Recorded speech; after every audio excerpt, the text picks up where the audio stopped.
warahmatullahi wabarakatuh. Kami calon guru penggerak Angkatan 8 dari Kabupaten Labuhan Batu Utara akan melakukan demonstrasi kontekstual modul 2.3 coaching untuk supervisi akademik. Perkenalkan, saya Sri Rantini Syahaan. Saya Fitri Aryani. Saya Sobarudin Rambe. Selamat menyaksikan. Selamat siang Pak Sobar. Selamat siang Bu. Gimana kabarnya Pak? Baik Bu. Sehat Pak ya? Sehat dan bisa melaksanakan sebagaimana yang saya harapkan. Baik, Bapak kan akan melaksanakan coaching dengan Bu Sri Rantini. Sebelum Bapak melaksanakan coaching, saya akan menyampaikan beberapa pertanyaan untuk kegiatan pra-observasi kita ya Pak ya. Nah, saya akan memberikan rubrik penilaian terlebih dahulu, di mana pada rubrik penilaian ini saya akan melihat apakah pembicaraan yang Bapak lakukan pada saat coaching nanti sudah sesuai dengan alur kita. Kemudian pada pembicaraan coaching nanti apakah Bapak mengembangkan kompetensi coaching, yaitu diantaranya kan ada 3: mendengarkan secara aktif, kemudian menyampaikan pertanyaan berbobot, dan kehadiran penuh atau presence. Lalu nanti yang ketiga yaitu apakah dalam pembicaraan coaching nanti Bapak sudah menggunakan prinsip coaching, diantaranya kemitraan, kemudian percakapan kreatif, dan memaksimalkan potensi coaching. Baik, yang pertama, apakah Bapak kompetensi bagaimana yang akan Bapak kembangkan pada saat coaching? Nanti Bu, waktu di saat saya coaching, saya akan mengembangkan kompetensi yaitu mendengarkan secara aktif, kemudian yang kedua membuat pertanyaan berbobot, kemudian melakukan kehadiran penuh. Jadi Bapak akan mengembangkan 3 kompetensi ya Pak ya, mendengarkan aktif, kemudian kehadiran penuh, dan menyampaikan pertanyaan yang berbobot. Nah, lebih spesifiknya di antara yang ketiga tadi, kompetensi yang bagaimana yang mana yang akan Bapak kembangkan? Yang lebih spesifiknya adalah pada kompetensi mendengarkan secara aktif Kompetensi mendengarkan dengan secara aktif. fokus mendengarkan dengan rasa, Dengan indikator fokus mendengarkan mendengarkan dengan dengan rasa. rasa. Oke, jadi Bapak nanti akan melaksanakan coaching dengan mengembangkan kompetensi mendengarkan secara efektif. Indikatornya yaitu fokus pada lawan bicara dengan rasa Pak ya. Iya. Oke, baik. Bisa kita akhiri pembicaraan kita pada pra-observasi kali ini. Bapak bisa menunjukkan selanjutnya dengan kegiatan coaching kepada Ibu Sri. Selamat siang Bapak. Selamat siang Bu, terima kasih. Selamat siang Bu, Selamat siang Pak. apa kabar? Sehat luar biasa Pak. Luar biasa Bu ya. Luar biasa. Semangat dalam menjalankan tugas sehari-hari. Hari ini Bu datang kepada saya, mungkin akan membicarakan beberapa hal. Silakan Bu, dibicarakan.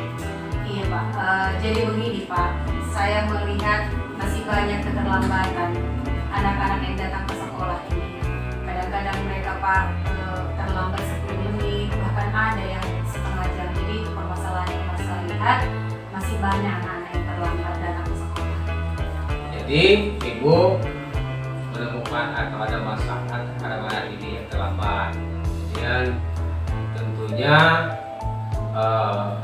dari apa yang Ibu sampaikan tadi, tentunya pembicaraan kita ini kan Ibu ada harapan apa ya?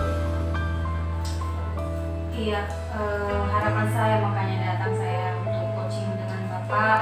Harapan saya Pak, anak-anak ini bisa laku Bapak supaya mereka itu dapat datang tepat waktu ke sekolah, tidak terlambat lagi. Seperti itu harapan saya Pak. Jadi harapan Ibu anak-anak datang tepat waktu, tidak terlambat, karena itu ada hal yang sangat positif bagi anak-anak didik kita. Jadi menurut Ibu idealnya ya Bu ya, bagaimana seharusnya anak-anak ini agar seperti apa yang Ibu harapkan tadi? Iya, menurutku Pak, idealnya anak-anak maksimalnya 7.30 sudah berada di sekolah. Jadi kalau bisa memang 7:15, 7:20, maksimal lah di 7.30 mereka sudah di sekolah. Karena apa? Kalau mereka terlambat, mereka pasti akan ketinggalan pelajaran. Bahkan jika di kelas dia datang lagi, guru sudah mengajar, itu akan mengganggu konsentrasi temannya. Jadi harapan saya begitu Pak, anak-anak sudah tepat waktu, maksimal 7:30 sudah berada di sekolah. Mereka sudah hadir di sekolah maksimalnya atau paling lama itu 7:30. Iya benar Pak. Jadi tentu ibu yang sudah memperhatikan itu selama ini tentu bisa mengambil semacam kesimpulan bahwa kehadiran anak-anak sekolah kita ini di level berapa kira-kira? Kalau saya lihat Pak, selama ini mereka masih di level 6 atau level 7 begitu Pak. Jadi angka nilai, kalau kita sebut nilai mungkin di 6 sampai 7 lah. Artinya itu sangat mengkhawatirkan sebenarnya. Jadi kita kan berharapan di angka 9 atau angka 8, paling tidak 85 gitu. Jadi tentunya ibu sudah punya rencana, ada di pikiran ibu. Bagaimana upaya yang ibu lakukan agar bisa mencapai hasil yang nilai atau level yang lebih maksimal lagi? Kalau selama ini yang saya lakukan Pak, saya sudah menerapkan atau membuat sebuah keyakinan kelas atau kesepakatan kelas di kelas-kelas yang saya masuki. Kebetulan memang saya bukan wali kelas, tapi setiap kelas yang saya masuki sebelum kegiatan pembelajaran kami membuat kesepakatan kelas di kelas itu. Nah, salah satu yang kami sepakati adalah hadir tepat waktu, artinya menghargai diri sendiri. Nah, itulah kesepakatan yang saya buat. Masalahnya itu Pak, hanya di kelas yang saya masuki, guru-guru lain belum ada membuat kesepakatan. Jadi harapan saya memang kedepannya rencana yang akan saya lakukan itu kalau bisa semua guru lah membuat kesepakatan kelas itu. Jadi motivasinya dari dalam diri anak. Seperti itu. Jadi ibu sudah membuat satu usaha, diantaranya adalah membuat keyakinan kelas supaya bagaimana menyadarkan si anak tadi. Tetapi yang menjadi persoalan tadi, ibu hadir, tidak semua hadir di dalam kelas, tidak masuk ke dalam kelas, dan ibu juga tidak sebagai wali kelas, kan begitu kan Bu? Jadi selanjutnya tentu ibu dalam hal ini yang saya amati tidak bisa bekerja sendirian, kan begitu kan Bu? Artinya ibu perlu melakukan kerjasama atau berkolaborasi dengan siapa itu yang ibu akan lakukan dalam rencana ibu ke depan? Iya, rencana saya Pak, saya akan berkolaborasi dengan guru-guru lain, yaitu kami akan membentuk komunitas belajar. Jadi yang menjadi agen perubahan di situ adalah guru-guru penggerak, dan guru-guru penggerak inilah nanti akan menggerakkan seluruh guru yang ada di sekolah. Nah, salah satu program dalam komunitas belajar ini nanti akan kami programkan itu yang pertama adalah membuat kesepakatan kelas. Jadi inilah target pertama dulu di program kami di komunitas belajar yang akan saya rencanakan. Jadi semua guru dalam komunitas belajar kami itu membuat kesepakatan kelas sebelum guru mengajar, dan bagi semua wali kelas membuat keyakinan kelas. Seperti itu Pak.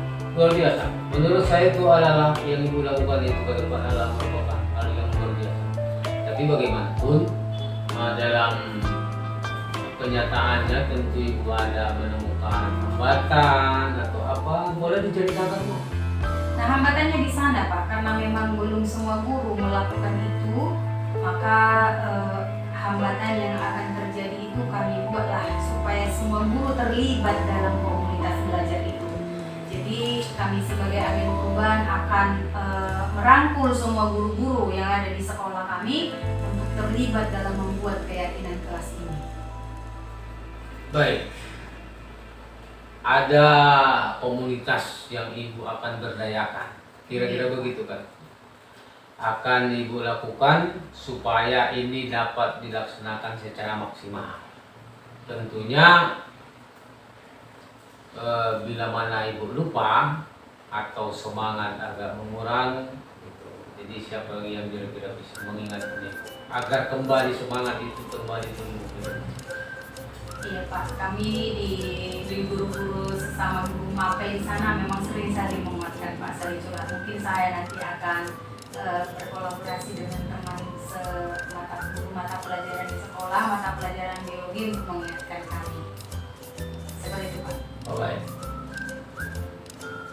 Kalau begitu, saya ingin bertanya kepada Ibu. Berikan dulu rencana jangka waktu. Berapa lama ini terlaksana ini program yang panjang ini terhadap anak?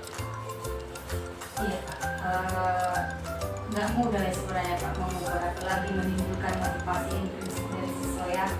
Mungkin waktu saya tentukan Pak 2 bulan atau 3 bulan lah supaya tujuan ini, persentase keterlambatan ini akan menurun di 2 atau 3 bulan ke depan Pak.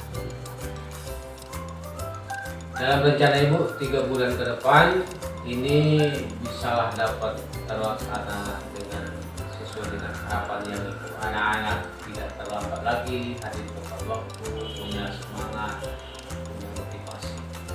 Lah, kita tunggu sampai 3 bulan ke depan, artinya itu di bulan Januari ya. Ya. Kita akan bertemu lagi, berjumpa lagi, kita akan sharing dan berbicara lagi. Dalam hal itu saya ingin mendengarkan cerita yang indah dari Ibu tentang perkembangan anak-anak kita, bagaimana anak kita bisa menjadi murid yang hadir tepat waktu dan punya semangat. Terima kasih Bu atas kehadirannya. Iya, terima kasih juga Pak atas konsultasi hari ini. Terima kasih Pak. Sore Pak Sobar. Selamat sore Bu Fitri. Baik, tadi Bapak sudah melaksanakan coaching dengan Bu Sri Rantini ya. Nah, bagaimana Bapak menilai sendiri kompetensi coaching yang Bapak lakukan tadi? Dalam penilaian saya terhadap coaching yang saya lakukan tadi sudah berjalan dengan baik. Karena sudah saya lakukan pelaksanaan coaching itu sesuai dengan alur kita. Kemudian yang kedua, saya sudah mengembangkan kompetensi coaching. Kemudian saya telah menyiapkan prinsip-prinsip coaching dengan baik. Oke, nah apa yang membuat Bapak menilai demikian Pak? Yang membuat saya menilai demikian, yang pertama, pada posisi saya itu sudah saya sampaikan apa itu tujuannya. Kemudian yang kedua, saya telah mengidentifikasi masalah yang dia sampaikan. Kemudian saya tanya dengan baik apa itu rencana aksi dilakukan. Kemudian minta pertanggungjawaban dia di dalam pelaksanaan apa yang dia rencanakan. Makanya saya nilai sudah baik. Oke Pak, boleh saya menyampaikan hasil observasi saya Pak? Baik, silakan. Nah, menurut pengamatan saya tadi pada saat Bapak melakukan mendengarkan secara aktif tadi, saya sudah melihat Bapak sesuai dengan kriteria, sesuai dengan kriteria tadi. Nah, bagaimana pendapat Bapak mengenai hal tersebut? Saya merasa cukup senang dengan apa yang Ibu sampaikan atau apa yang Ibu observasi tentang ketika saya melakukan coaching. Senang telah bisa memahami prinsip-prinsip, kompetensi dan lain sebagainya tentang coaching yang baik. Nah, apa rencana tindak lanjut Bapak setelah dari observasi ini? Rencana saya ke depan adalah untuk melakukan coaching lagi yang lebih baik daripada hari ini. Kalau hari ini kan secara spesifik cuma satu kompetensi coaching itu yang saya coba terapkan. Untuk ke depan akan saya coba terapkan seperti membuat pertanyaan yang berbobot, kemudian lain sebagainya, menerapkan prinsip-prinsip coaching tadi. Oke Pak, jadi Bapak akan memakai kompetensi lainnya ya. Nah, kapan rencana ini akan Bapak realisasikan? Rencananya waktu nanti ketika saya melakukan proses aksi nyata coaching langsung nanti berikutnya. Pak, jadi Bapak akan melaksanakan realisasinya nanti Pak ya. Nah, siapa yang Bapak libatkan untuk kegiatan aksi Bapak? Nanti akan saya libatkan adalah rekan-rekan sejawat, kemudian orang-orang yang peduli dengan proses ini.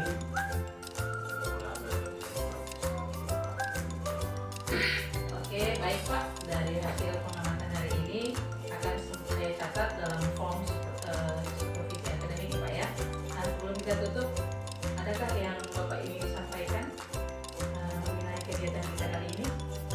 Baik Bu, yang ingin saya sampaikan yang pertama, saya berterima kasih kepada Ibu yang sudah melakukan observasi terhadap coaching yang saya lakukan hari ini. Kemudian yang kedua, saya merasa sangat senang bahwa saya telah melaksanakan coaching yang baik dan telah bisa mungkin memberikan satu solusi kepada kondisi saya terhadap masalah yang dihadapi. Kemudian mudah-mudahan ke depan